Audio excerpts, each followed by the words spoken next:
ठीक भाई, चले चले आगे बढ़ा जाए। कितने क्वेश्चन हो गए इसके, समझ में आया ना? कूलम्ब्स लॉ क्या है, फार्मूला क्या है, ये सब तो लिख लिया हम लोगों ने, पढ़ लिया है। कल हम बात कर रहे थे रेजोल्यूशन ऑफ वेक्टर का, उसको बताते हैं, फिर ये क्वेश्चंस करते हैं आगे जो हमने कल कहा था करने के लिए, आज करेंगे उसको हम लोग, प्रैक्टिस करेंगे। ठीक है, तो लिखिए, हेडिंग करिए आप कॉपी में, रेजोल्यूशन ऑफ वेक्टर। पहले पढ़ते हैं फिर इसे करते हैं। Resolution of vector, resolution of what, vector.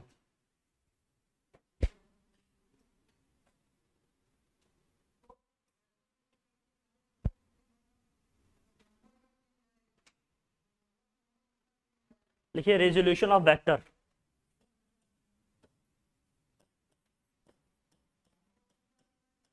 अब ये 11th का टॉपिक है, ये वेक्टर वाले चैप्टर में हम लोगों ने पढ़ा होगा। इसको पढ़ना इसलिए जरूरी है क्योंकि यही कॉन्सेप्ट यहाँ लगना, ये चारों। ठीक है भाई, चलो। रेजोल्यूशन ऑफ वेक्टर ये कहता है अगर किसी वेक्टर को हम रिजॉल्व करें इसके हॉरिजॉन्टल और वर्टिकल कंपोनेंट में, ये एक्स एक्सिस है, ये क्या है भाई, वाई एक्सिस।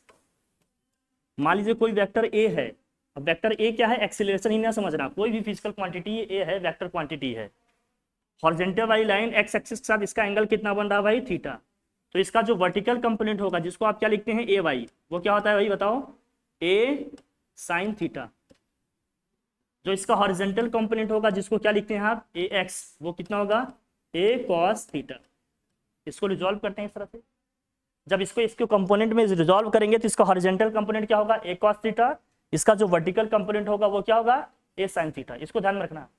जिस भी लाइन, जैसे हम वेक्टर ए की बात कर रहे हैं ना, तो इस वेक्टर ए का बेस लाइन के साथ जो एंगल बनेगा वहां पर क्या आएगा, कॉस थीटा। जिसके साथ ये एंगल नहीं बना रहा होगा, परपेंडिकुलर होगा बेस वाली लाइन के, उसके साथ क्या जाएगा भैया, साइन, ए साइन थीटा। अगर यहाँ फोर्स एफ होता तो क्या लिखते, एफ साइन थीटा और F cos theta. Vector A है तो यहाँ क्या लिखे, ए कॉस थीटा, ए साइन थीटा। क्लियर है ना? अगर इसको हमें वेक्टर कंपोनेंट में लिखना होता तो कैसे लिखते, अगर ये दोनों फर्स्ट क्वाड्रेंट में है, मान लेते हैं दोनों फर्स्ट क्वाड्रेंट का ये लिखा गया है, तो हम वेक्टर ए को कैसे लिखते हैं, हम वेक्टर ए को लिखते क्या भाई, ए, ये हमारा क्या है, हॉरिजॉन्टल कंपोनेंट। हॉरिजॉन्टल का एक्स एक्सिस के अलॉन्ग कौन सा यूनिट वेक्टर होता है, एक्स एक्सिस के अलॉन्ग यूनिट वेक्टर क्या होता है भाई, आई कैफ। वाई एक्सिस के अलॉन्ग कौन सा यूनिट वेक्टर होता है, जे कैफ। याद है नहीं तो पता होगा, लिखेंगे क्या इसको, ए कॉस थीटा आई कैफ प्लस ए साइन थीटा जे कैफ लिखेंगे। अगर इसको वेक्टर फॉर्म में लिखना होगा तो इस तरह से लिखेंगे। ये आपने पढ़ा होगा रिजोल्यूशन ऑफ वेक्टर में, कॉपी में जल्दी से इसे नोट करिए, फिर ये कॉन्सेप्ट आगे यूज करके करते हैं हम लोग। लिखो भाई, resolution of vector. Resolution of vector, vector को हमने रिजोल्व कर दिया इसके दो कंपोनेंट में, एक क्या है इसका वर्टिकल कंपोनेंट है, ये क्या है इसका हॉरिजॉन्टल कंपोनेंट है। ये आपने पीछे वाली क्लास में पढ़ा होगा, नहीं पढ़े हैं तो मैं बताते चल रहा हूँ, देख लो इसको, लिख लो। अगर इसे वेक्टर फॉर्म में लिखना होगा तो ये चीज होगा, रेजोल्यूशन ऑफ वेक्टर।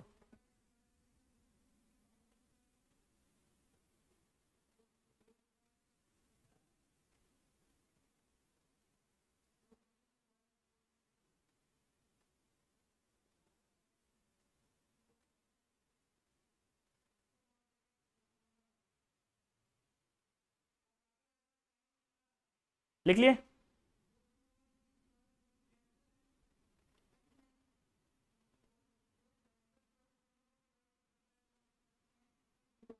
अब लिखिए रिजल्टेंट ऑफ टू वेक्टर्स, ये भी पढ़ के आ रहे हो, पीछे वाली क्लास में पढ़ा होगा, हटाओ इसे।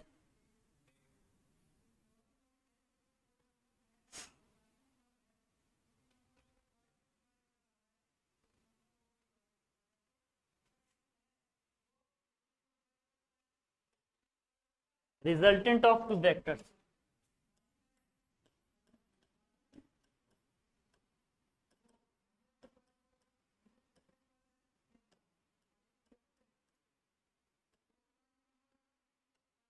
Resultant of two vectors.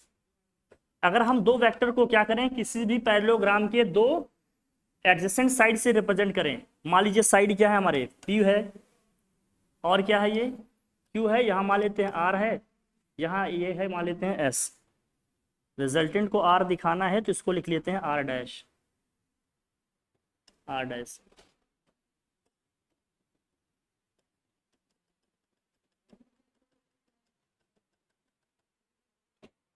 दो वेक्टर हैं, दोनों वेक्टर को हमने क्या किया, दो पैरेललोग्राम किए, दो एडजेसेंट साइड से हमने क्या किया, रिप्रेजेंट कर लिया। ये भी पढ़ा होगा आप लोगों ने। इन दोनों वेक्टर के बीच का एंगल क्या है भाई, थीटा है। तो इनका जो रिजल्टेंट होता था कहाँ से जाता था, इनका जो कॉमन पॉइंट है क्या, इससे रिप्रेजेंट होता था, है ना। लिखे होंगे आप लोग, इससे पढ़े होंगे। सो आर इक्वल टू क्या आया था expression, a square plus b square plus 2ab cos theta आया होगा, लिखा होगा इसे आपने, पढ़ा होगा। अगर एंगल क्या हो जाए भाई, केसेस पढ़े होंगे आपने इसमें, जल्दी से लिख लेते हैं इसे फटाफट, आप सब पढ़ के आ रहे हैं पीछे। थीटा अगर 90 डिग्री हो गया तो रिजल्टेंट आर इक्वल टू क्या आ जाएगा भाई, रूट में ए स्क्वायर प्लस बी स्क्वायर, क्योंकि कॉस 90 की वैल्यू क्या होती है, कॉस 90 की वैल्यू 0 होती है, पता है कि नहीं, सबको पता होगा, मैं रिवाइज करा दे रहा हूँ। कॉस 90 की वैल्यू होती है 0, जैसे ही 90 डिग्री पर हमने निकाला ये हो गया 0, यहाँ सिर्फ क्या बचेगा, ए स्क्वायर प्लस बी स्क्वायर। फिर अगर दोनों के बीच का एंगल क्या हो भाई, 180 डिग्री हो, मतलब दोनों अपोजिट डायरेक्शन में हो। हमने कहा था थीटा का 180 डिग्री आने का मतलब क्या है, दोनों एक दूसरे के अपोजिट हैं। तो वेक्टर आर इक्वल टू क्या आ जाएगा, vector A difference vector B, यहाँ डिफरेंस साइन यूज करेंगे। साइन डिफरेंस यूज होने का मतलब क्या है, जो दोनों में बड़ा होगा बड़े में से छोटे को क्या कर लेंगे, माइनस कर लेंगे, सबट्रैक्ट कर लेंगे। ठीक है भाई, ये सब पीछे पढ़ा है आपने, बस मैं रिकॉल करा दे रहा हूँ आपको, सबकी जरूरत पड़ेगी अभी आगे जैसे जैसे क्वेश्चंस करेंगे। केस 3, केस 3 की बात करते हैं भाई, जब थीटा इज इक्वल टू क्या हो, 0 डिग्री, मतलब दोनों सेम डायरेक्शन में हो। तो इस केस में वेक्टर आर इक्वल टू क्या आएगा, vector A plus vector B, दोनों को डायरेक्ट क्या कर देंगे, सम कर देंगे। ये 3 केसेस ध्यान रखना, दोनों ये तीनों इंपॉर्टेंट है, ये तीनों ही केस क्या है भाई, इंपॉर्टेंट है। थर्ड केस ये है जब थीटा इज इक्वल टू क्या हो, 0 डिग्री, मतलब दोनों वेक्टर क्या है, सेम डायरेक्शन में है, मतलब वेक्टर ए भी इधर है तो वेक्टर बी भी क्या है आपका, इसी डायरेक्शन में, तभी तो एंगल 0 होगा। ठीक है, तो इस केस में हम जब रिजल्टेंट निकालेंगे तो दोनों का डायरेक्ट क्या कर देंगे भाई, सम कर देंगे। ठीक, अब उस क्वेश्चन को करने के लिए कुछ ये सारी चीजें आपको पता होना चाहिए, तो कैसे करेंगे उसको देखते हैं। 90 वाले केस में ना थोड़ा सा ध्यान रखना, जब दोनों वेक्टर के बीच का एंगल कितने डिग्री का होगा भाई, 90 डिग्री का होगा। तो जैसे वेक्टर ए है वेक्टर बी है, तब इनका जो रिजल्टेंट होगा ना कितने डिग्री एंगल से जाएगा, 45 से जाएगा। कितने से जाएगा, जब दोनों वेक्टर के बीच का एंगल 90 डिग्री का होगा तो रिजल्टेंट कितने डिग्री एंगल से जाएगा भाई, 45 से जाएगा, ध्यान रखना। ठीक, समझ आई बात, लिखा जाए इसे, चले लिखते हैं।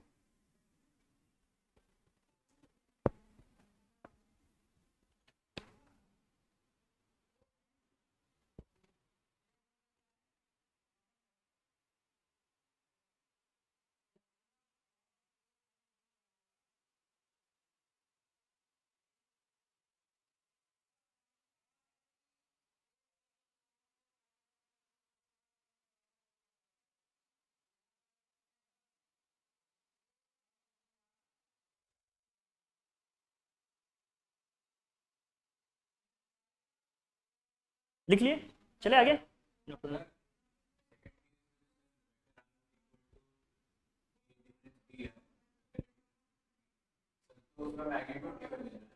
नहीं बेटा, डायरेक्शन के साथ लेंगे, इसलिए डिफरेंस साइन लिखे ना। जैसे मान लीजिए ऐसे होता, ये वेक्टर ए है हमारा, ये वेक्टर बी है। अगर आपको आइडिया हो तो हमने कहा जिसकी टेल लॉन्ग होगी उसका मैग्नीट्यूड ज्यादा होगा। वेक्टर ए को हमने ऐसे रिप्रेजेंट किया, वेक्टर बी को ऐसे रिप्रेजेंट किया, इसका मतलब दोनों का डायरेक्शन अपोजिट है, लेकिन वेक्टर बी का मैग्नीट्यूड वेक्टर ए से क्या है, ज्यादा है। तो हमें क्या करना चाहिए, अगर दोनों का डिफरेंस लेंगे तो क्या लिखेंगे, vector B minus vector A लेना है। फिर मतलब कहा जिसका मैग्नीट्यूड ज्यादा होगा, ज्यादा में से कम को माइनस करना है। क्वेश्चन ये होगा कि फिर आर का डायरेक्शन किधर होगा, जिस वेक्टर का मैग्नीट्यूड ज्यादा है इसका मतलब आर का भी डायरेक्शन क्या होगा, बी के ही डायरेक्शन में हो जाएगा। इसे आप ऐसे समझिए कि जैसे एक रस्सी को दो इंसान दो साइड से खींच रहे हैं, अपने अपने एंड से खींच रहे हैं, एक 5 न्यूटन की फोर्स से खींच रहा है, दूसरा 10 न्यूटन से खींच रहा है, तो बड़ी ऑब्वियस सी बात है कि वो रस्सा किसकी तरफ खींचा चला जाएगा, 10 न्यूटन की तरफ। तो इसका मतलब जो रिजल्टेंट फोर्स लगा वो किसकी तरफ लगा, 10 न्यूटन की तरफ, जिसका मैग्नीट्यूड ज्यादा है। तो जिसका मैग्नीट्यूड ज्यादा होगा रिजल्टेंट उधर ही आ जाएगा। जब दोनों का डायरेक्शन सेम है तो बड़ी ऑब्वियस सी बात है, जब दोनों का डायरेक्शन सेम है तो आर भी इधर ही हो जाएगा, इसी तरफ हो जाएगा, है ना भाई। लेकिन जब 90 का केस है तो 45 से जाएगा। बात समझ में आई अपनी? चले आगे, ये समझ गए ना। बाकी कूलम्ब्स लॉ हम लोगों ने पढ़ा ही है, क्वेश्चन करते हैं इससे, अच्छे अच्छे क्वेश्चन है ये करेंगे। देखो ये क्वेश्चन क्या है, नोट करो, क्वेश्चन नोट करिए, थोड़ा खास है। देखिए four bodies of equal charge Q, 4 bodies of equal charge Q are placed at the corners of a square of side A as shown, जैसा कि पिक्चर में ये दिखाया गया है। Find the force exerted on any one charge by the other charges. By the other charges. इसको note करो, question केवल नोट करो, थोड़ा डायग्राम ड्रॉ करो, ध्यान रखना, ठीक। चले परेशान ये बात बता रहे हैं, लेकिन जैसे इरेगुलर रहते हैं ना तो प्रॉब्लम होती है ना, फिर बाद में जैसे कनेक्ट करना चाहेंगे कनेक्ट ही नहीं हो पाओगे, लेक्चर देखोगे नहीं, क्योंकि हाथ में मोबाइल होगा तो शॉर्ट्स देखेंगे। हाँ बेटा देखो समझो इसको, अब चारों कॉर्नर पे क्या है, सेम नेचर के चार्ज रखा है, प्लस Q यहाँ भी रखा है, प्लस Q यहाँ भी है, प्लस Q यहाँ भी है, प्लस Q यहाँ भी है, ठीक है भाई, सेम नेचर के चार्जेस रखे हैं। अब जरा हमें बताइए, अगर सेम नेचर के चार्जेस हैं तो हमेशा एक दूसरे को क्या करेंगे, रिपेल करेंगे, क्लियर है ना। कह रहे हैं किसी एक चार्ज पे आप क्या करो, टोटल फोर्स क्या करना है, कैलकुलेट करना है अपने को, ये चार्जेस सब पे कितना फोर्स एक्सर्ट कर रहे हैं। इसका मतलब यहाँ पर कौन सी चार्ज कहाँ पर है ये समझ लो पहले। इसको मान लेते हैं ये चार्ज हमारा क्या है भाई, 1 है, ये वाला चार्ज अपना क्या है भाई 2 है, ये कौन सा चार्ज है भाई 3rd वाला है, ये कौन सा है 4th है।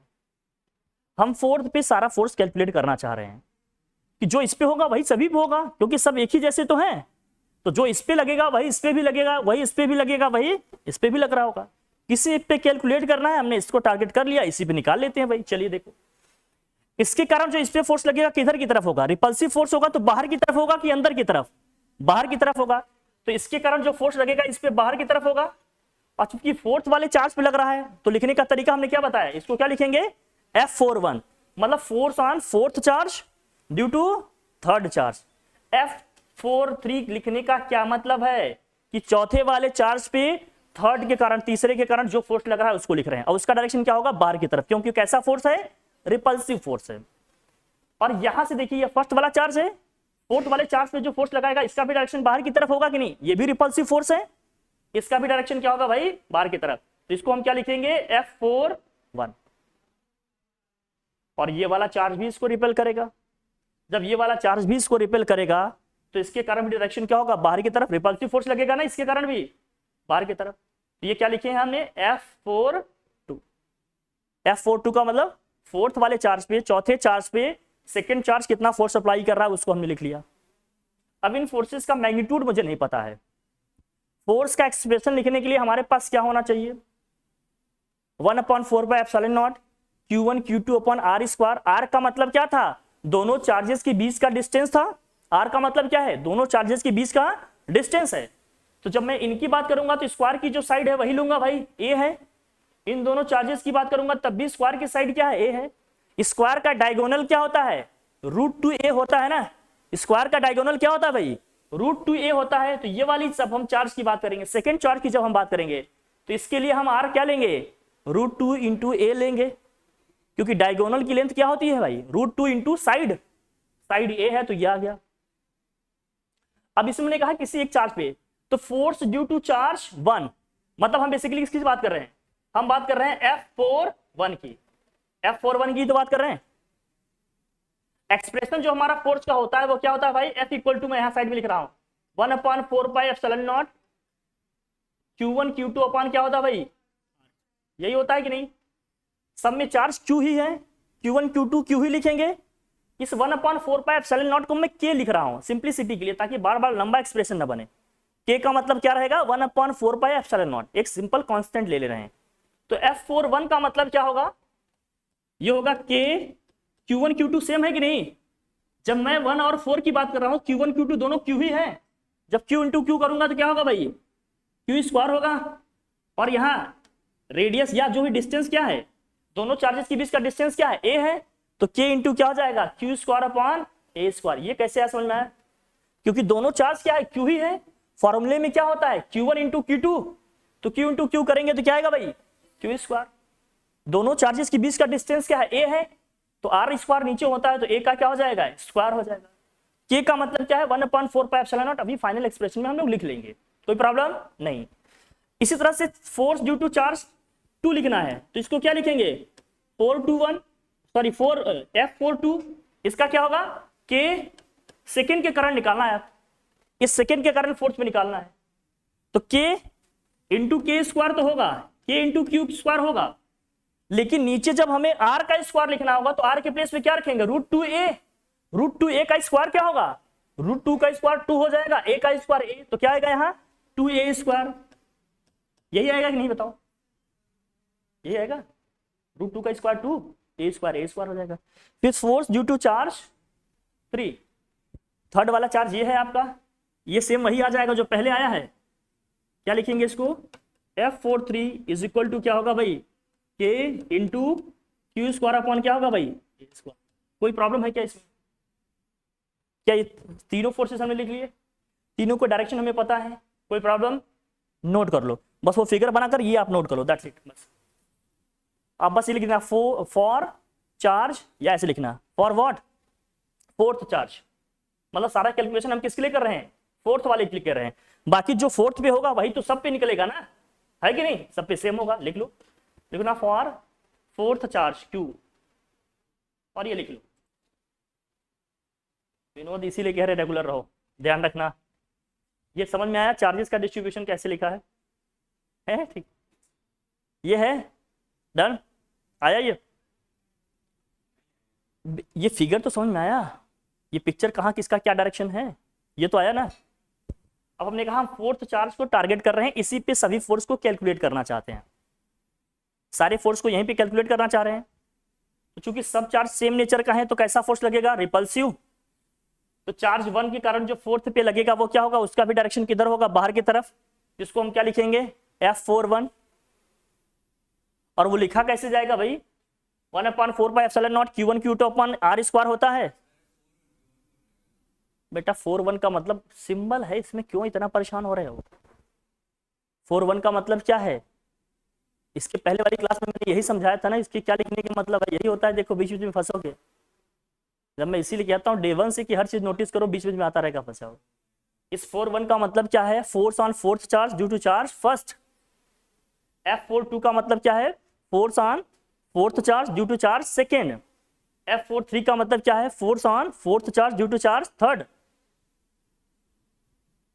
सिंबल है, इसमें नहीं, कोई कॉन्सेप्ट नहीं है, इसके लिए लिखने का अपना एक तरीका है, इसको ध्यान में रखो, ठीक है ना, ठीक, बस सब एक्सप्रेशन ही लिखे हैं, इसमें जो फोर्स लग रहा है लिखना है, क्या लिखेंगे Q1 Q2 में क्या लिखेंगे, Q ही Q है, तो Q इंटू Q क्या होगा Q स्क्वायर, इनके बीच का डिस्टेंस क्या है A है, तो नीचे A स्क्वायर, इनके बीच में फोर्स लिखना था, क्या लिखेंगे, चार्ज तो Q ही है, Q इंटू Q होगा Q स्क्वायर, नीचे A स्क्वायर होता है, A के प्लेस पे यहाँ क्या है भाई R स्क्वायर होता है, R के प्लेस पे यहाँ क्या है √2a का स्क्वायर करेंगे क्या आएगा भाई 2a स्क्वायर। इसी तरह से इसका भी हो गया, लिख लिया। अब नेट फोर्स कैसे निकालोगे, पहले बताओ F43 और F41 के बीच का एंगल कितने डिग्री का है, क्या आपको ये दिख रहा है कि F41 और F43 क्या है, दोनों इक्वल हैं, F41 और F43 दोनों इक्वल हैं, इक्वल, जरा समझना, सिंपलिसिटी के लिए मैं लिख रहा हूं, ये बात आप समझिए। देख भाई, अगर इस पूरी वैल्यू को मैं कुछ लिख लूं, कुछ भी लिखना चाहो जो लिख लो आप, मान लीजिए आपने इसको लिख लिया F, सिंपली आपने लिख दिया F, स्मॉल f लिख दिया, तो क्या ये वाली वैल्यू भी स्मॉल f ही है कि नहीं, स्मॉल f है ना, तो ये वाली वैल्यू क्या होगी फिर बताओ, फिर अगर ये वाली वैल्यू f है, ये वाली वैल्यू भी f ही होगी भाई, सेम एक्सप्रेशन है, इस वाली क्या लिखेंगे, F/2 ही आएगा ना, ये इसको लिख लेंगे F/2। सॉल्व करने में लिखने में थोड़ा इजी है इसलिए लिखना है, ताकि एक्सप्रेशन बार बार ना लिखने पड़े, बड़ा कॉम्प्लिकेटेड सा बन जाएगा। यहां तक समझ में आ गया? उस पूरी को हमने कुछ मान लिया, उसकी बेसिस पे ये लिख लिया, ठीक है, डन। अब इनके बीच के डायरेक्शन क्या है ये समझना। अगर मैं इन दोनों फोर्सेस की बात करूं भैया, F43 और F41 की बात करूं, तो दोनों के बीच का एंगल कितने डिग्री का है, तो इनका रिजल्टेंट कैसे लिखा जाएगा, तो resultant of what, F43 and F41 कैसे लिखेंगे भाई, दोनों फोर्स इक्वल है ना, तो रिजल्टेंट इनका क्या होगा, अगर मैं F' लिखूं तो क्या होगा रूट में बताओ,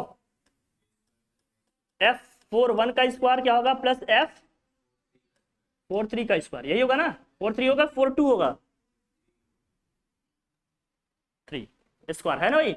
ये दोनों क्या है, ये दोनों क्या है, F ही है, तो F का स्क्वायर प्लस F स्क्वायर कितना आ जाएगा, ये F√2 या √2F आएगा, √2 इंटू F ही आएगा। इसको सॉल्व करेंगे तो यही आएगा ना, बताना पड़ेगा कैसे आया। इन दोनों को सम करेंगे क्या आएगा, 2F स्क्वायर, F को बाहर कर लेंगे, स्क्वायर है, रूट में 2 आ जाएगा। ये किसका किसका रिजल्टेंट आया, किसका किसका रिजल्टेंट आया, इस वाले फोर्स का और इसका, इन्हीं दोनों का रिजल्टेंट आया कि नहीं, इसका और इसका आया। अब ये रिजल्टेंट का डायरेक्शन किधर होगा, रिजल्टेंट का डायरेक्शन, कोई कंफ्यूजन हुआ क्या, बोलो।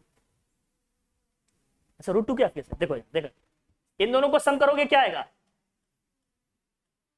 2F स्क्वायर आया, तो जो F स्क्वायर है रूट के बाहर आ जाएगा, F हो जाएगा, 2 में √2 रह जाएगा, आ जाएगा ना भाई, डन। अब यहां समझना, अब हमने कहा इन दोनों फोर्स के बीच का एंगल कितने डिग्री का था, 90, तो इन दोनों का जो रिजल्टेंट आया वो कितने से जाएगा, 45 से, तो मतलब इन दोनों का जो रिजल्टेंट है वो इधर से जाएगा कि नहीं, यहां से जाएगा, यहीं से जाएगा ना, और यही फोर्स हमारा कौन सा है, F42, तो F42 और इन दोनों फोर्स का रिजल्टेंट का डायरेक्शन क्या हो गया, सेम। तो अब जब मुझे नेट फोर्स निकालना होगा तो क्या होगा, हमने कहा जब वेक्टर सेम डायरेक्शन में आ जाए तो दोनों को क्या करना पड़ेगा, ऐड कर देना है डायरेक्ट। पीछे अभी हमने बताया ना, जब ए और बी का डायरेक्शन सेम हो जाए, वेक्टर ए भी सी डायरेक्शन में है, वेक्टर ए भी इनका रिजल्टेंट क्या लिखोगे आप, vector A plus vector B, अभी पीछे पढ़े, अभी जस्ट डिस्कस किए। तो इन दोनों फोर्स का जो रिजल्टेंट है वो भी इसी डायरेक्शन में आ रहा है, और F42 भी आपका इसी डायरेक्शन में है। तो अब जब नेट फोर्स निकालेंगे तो दोनों को क्या करेंगे, add. So net force on charge, ये वाला फोर्थ चार्ज लिखो, so net force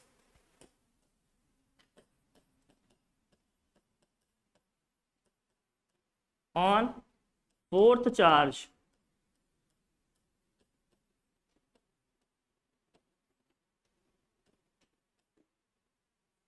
F net equal to क्या होगा भाई बताओ, किसको किसको ऐड करें, F42 को ऐड करें, और किसे ऐड करें, F' जो अभी हमने पीछे निकाला, इन्हीं दोनों को ऐड करना पड़ेगा। F42 क्या था बताइए आपका, F/2 था ना, ये F/2 था, और F' क्या है आपका, √2F। अब F कॉमन करके कैंसिल, सॉल्व कर लो इसको, F कॉमन करेंगे तो क्या होगा, ये 1/2 प्लस √2 आएगा, ये आएगा 1/2 प्लस √2, और F आ गया। F का मतलब क्या था, F का मतलब क्या था, k² Q² अपॉन A² था, K था सिंपली, है ना, सिंपली K था ना वो, 1 प्लस √2 इंटू यहाँ क्या आ जाएगा K, और क्या आ गया Q² अपॉन क्या आएगा A², और K का मतलब क्या था, वही था ना, रख लो इसको, यही हमारा क्या हो जाएगा, आंसर हो जाएगा।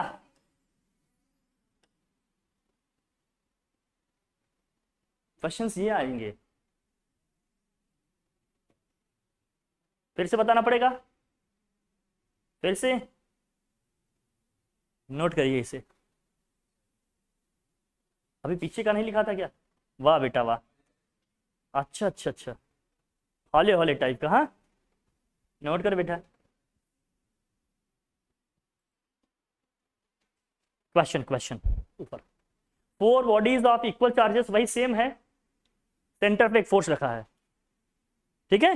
बस आप या क्या करो, ये सब लिखने की जरूरत नहीं, अभी ये फिगर बनाओ, बस लिखना net force on central charge, ये फिगर बना लो, ये पीला वाला, येलो वाला नहीं, सिर्फ ब्लू वाला बस, है ना, ये येलो वाला मैं बताऊंगा आपको अलग से, हटाओ। फिर लिखना आप net force on central charge, that's it, नहीं क्वेश्चन नहीं लिखना, अननेसेसरी लिख के आप टाइम वेस्ट ना करो अपना, बस ये फिगर बना लो, मतलब सेम वही क्वेश्चन है, कॉर्नर पे, सभी कॉर्नर पे क्या गए हैं, प्लस क्यू चार्ज रखा है, सेंटर पे भी एक चार्ज रख दिए, अब पूछ रहे हैं इस वाले चार्ज पे टोटल फोर्स कितना लग रहा है, दैट्स इट, लिखो। नहीं नहीं नहीं, अभी आप लोग जब ग्रुप में ऐड हो जाएंगे ना तो ये सारे क्वेश्चन स्लाइड में भेज दूंगा, आराम से आप देखेंगे, फिर घर पे अपने नोट करिएगा या पढ़े रहने दीजिएगा।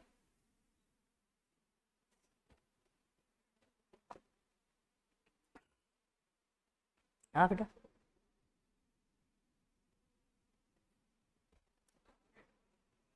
क्या क्या पता चला,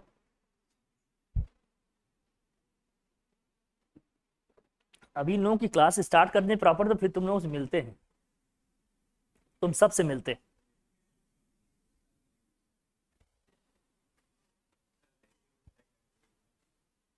लिखो जल्दी,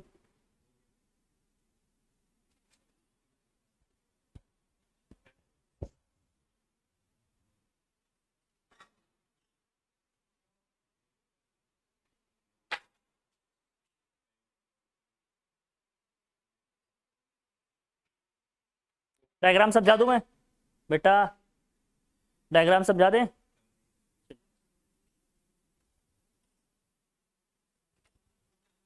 देखो समझो इसको पहले अच्छे से, यू नो, अगर स्क्वायर का साइड ए है तो डायगोनल की टोटल लेंथ क्या होगी, √2a, तो हाफ जो लेंथ होगा डायगोनल का, इसकी क्या होगी लेंथ, यहां से यहां तक की लेंथ क्या होगी, अगर मैं पूछूं तो √2a/2 होगा, उसको सॉल्व करेंगे क्या आएगा, बेसिकली ये a/√2 आएगा, √2a/2 करेंगे तो क्या आएगा, √2 से 2 को कैंसिल करोगे तो √2 आएगा नीचे की नहीं आएगा, तो ये क्या हो जाएगा a/√, ये सब कैलकुलेशन की बातें हैं, तो अगर a/√2 है तो ये भी लेंथ a/√2 होगा, ये भी लेंथ क्या होगा भाई a/√2 होगा, ये भी लेंथ क्या होगी a/√, सारी लेंथ इक्वल होगी कि नहीं, इसका मतलब आर के लेवल पे कोई चेंज नहीं आएगा, चार्जेस के बीच के डिस्टेंस के लेवल पे कोई डिफरेंस आएगा क्या, नहीं। फिर यहां समझना,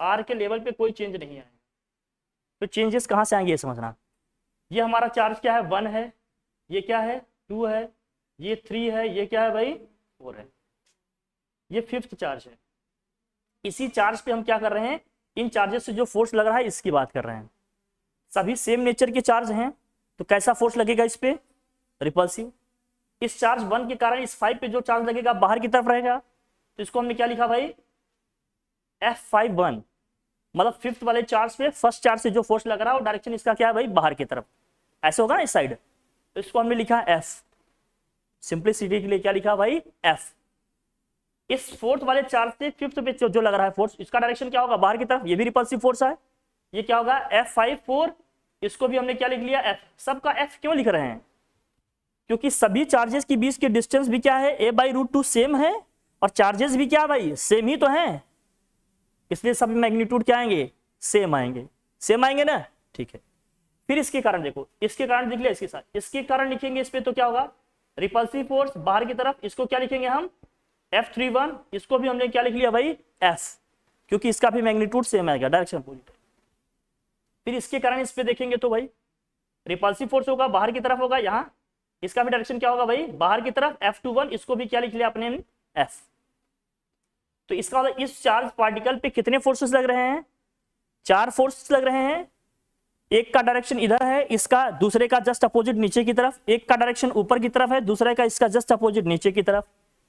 नेट फोर्स की बात करेंगे तो क्या होगा 0, 0 क्या होगा, क्योंकि ये वाला चार्ज क्या डायरेक्शन भी अपोजिट है इसके, और मैग्नीट्यूड क्या है सेम है, जब डायरेक्शन अपोजिट हो मैग्नीट्यूड सेम हो तो रिजल्टेंट क्या आएगा 0, तो मतलब इस डायरेक्शन में नेट फोर्स क्या लग रहा है 0, और इस डायरेक्शन में भी नेट फोर्स क्या लग रहा है 0, तो ओवरऑल इस पे कितना चार्ज, कितना फोर्स लग रहा है, ओवरऑल इस चार्ज पे कितना फोर्स लग रहा है, 0। तो आप ये बनाइएगा और साथ में लिखिएगा क्या कि magnitude of F51 is equal to क्या होगा, magnitude of F31 is equal to magnitude of F52 is equal to magnitude of F54। और since F51 is opposite to the what, F531 या F31 है ना, जो भी है ये 51 होगा, 31 क्यों लिखा भाई, ये क्या होगा 53 होगा ना, ये 53 लिखा होगा क्यों भाई, F53। सबका मैग्नीट्यूड सेम है लेकिन डायरेक्शन एक दूसरे के क्या है, अपोजिट है, तो नेट फोर्स यहां पर क्या आ जाएगा, 0 आ जाएगा। क्वेश्चन मेरा ये है, अगर यहीं पे नेगेटिव चार्ज होता तो, चार कॉर्नर पे हमने क्या किया, प्लस क्यू चार्ज रखा, सेंटर पे हमने लिखा प्लस क्यू, अगर हमने इस प्लस क्यू की जगह माइनस क्यू रखा होता तो नेट ना अट्रैक्ट करेगा, फिर नेट फोर्स क्या होगा, फिर भी नेट फोर्स 0 होगा। क्यों 0 होगा, क्योंकि इसके कारण जो होगा रिपल्सिव इधर होगा, इसके कारण इधर होगा, इसके कारण इधर होगा, इसके कारण तब भी क्या होगा, ओवरऑल फोर्स 0 आएगा। बात क्लियर हो रही कि नहीं अपने, ठीक है। केसेस ऐसे बनेंगे, उनको एनालिसिस करके रखिएगा, जो क्वेश्चन कर रहे हैं एज इट इज वही नहीं आएगा, हो सकता है नेगेटिव डाल दिए बीच में तो फिर होगा यार मैंने तो पॉजिटिव में प्रैक्टिस किया था, नेगेटिव का क्या होगा, सोचना थोड़ा सा भी आएगा तो आंसर लिख ले जाएंगे, ठीक है भाई। सो नीचे लिखिएगा नेट फोर्स 0 है, क्यों है लिखिएगा, लिखिए लिखिए, ये डायरेक्शन बना लीजिए, आप लिख लीजिए, ऐसे डायरेक्शन बनाकर चारों लिख लीजिए, डायरेक्शन लिखना आएगा ना फोर्स का। F51 का मतलब क्या है, इसके कारण जो इस पे फोर्स लग रहा है, तो मैं क्लियर कर दे रहा हूं, लिखिए।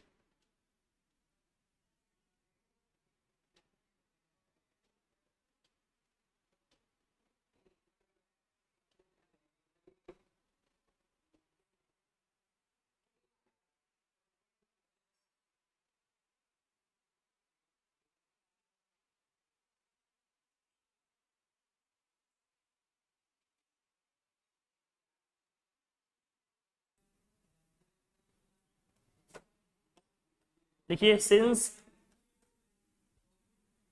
F21 F52 लिखो इसे, F52 vector F52 is equal to क्या होगा, माइनस ऑफ वेक्टर F54। इसका मतलब मैंने कल क्या बताया था बताओ, दोनों के डायरेक्शन अपोजिट है, मैग्नीट्यूड क्या है सेम, यही बताया था कि नहीं। एंड लिखो इसी तरह से क्या है, F51 इज इक्वल टू क्या होगा, minus of F53। F51 is equal to क्या है, माइनस ऑफ F53।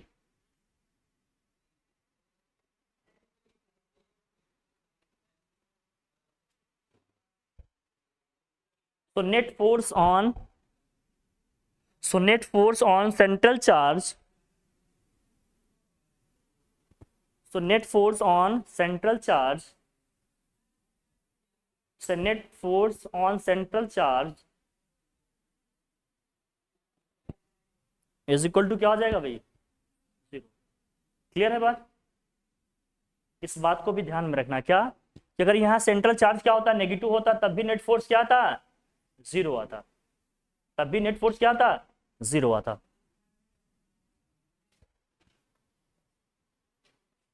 ठीक है भाई, लिख लेना। क्वेश्चन ये है, ये डायग्राम बनाओ आप, इसे आप करके मुझे बताएंगे, ये होमवर्क रहेगा आपके लिए, इसे बनाइए फटाफट। दो कॉर्नर पे हमने क्या किया भाई, नेगेटिव चार्ज रख दिया है, दो कॉर्नर पे कैसा चार्ज, पॉजिटिव, और पूछ रहे हैं आपसे क्या, नेट फोर्स कितना होगा इस सेंटर वाले चार्ज पे।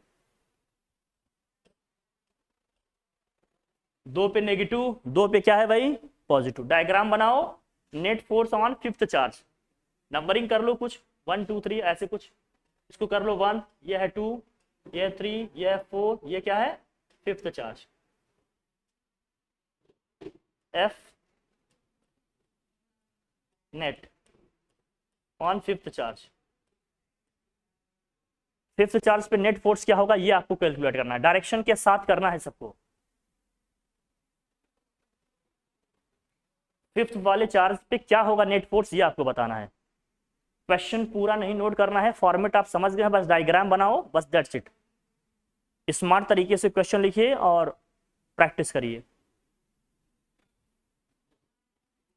इन दोनों पे नेगेटिव है, इन दोनों पे क्या है भाई, पॉजिटिव है।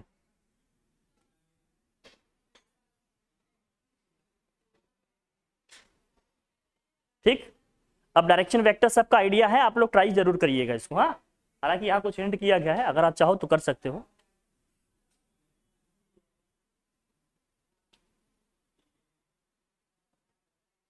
हो जाएगा।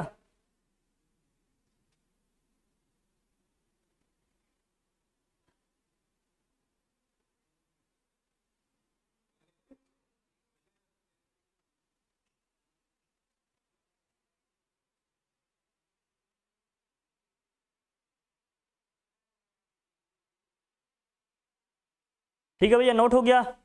इससे आप करके आएंगे, चेक करेंगे हम। वही सेम क्वेश्चन है ये, मतलब उसी का कंटिन्यूएशन है, फिर इस पे करेंगे बात। लेकिन एक क्वेश्चन और लिखिए आप, सेम वही क्वेश्चन नोट कर लीजिए आप।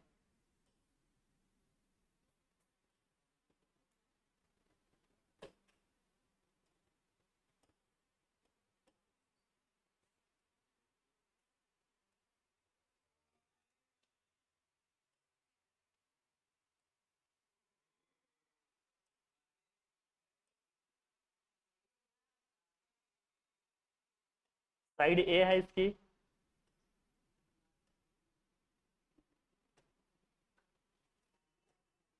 प्लस क्यू चार्ज है, minus Q, plus Q, minus Q, plus Q. अब इस पे नेट फोर्स क्या होगा ये बताना है। एक क्वेश्चन ये भी नोट कर लीजिए। ये सेंटर पे है,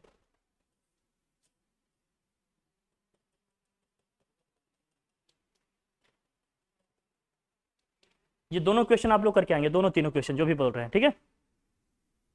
एकदम लॉजिकल रीजनिंग के साथ कि डायरेक्शन किधर फोर्स का कैसे जा रहा है, ठीक है। रिजल्टेंट कैसे लिखेंगे, एंगल कैसे आएगा, बनाओ बेटा, इसको लिख कर आना, करके आना। नहीं बेटा, ये माइनस क्यू है, दिख रहा है, ठीक है तो लिख। अभी दिख रहा है, ये प्लस क्यू है, प्लस क्यू, माइनस क्यू।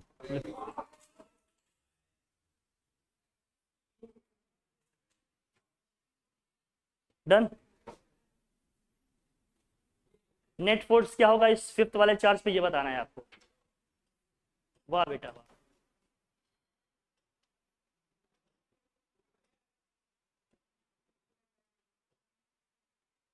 ठीक, ये दोनों तीनों क्वेश्चन जो भी हमने दिया आप ट्राई करके आइएगा, फिर इस पे बात करेंगे कल। ठीक, डन।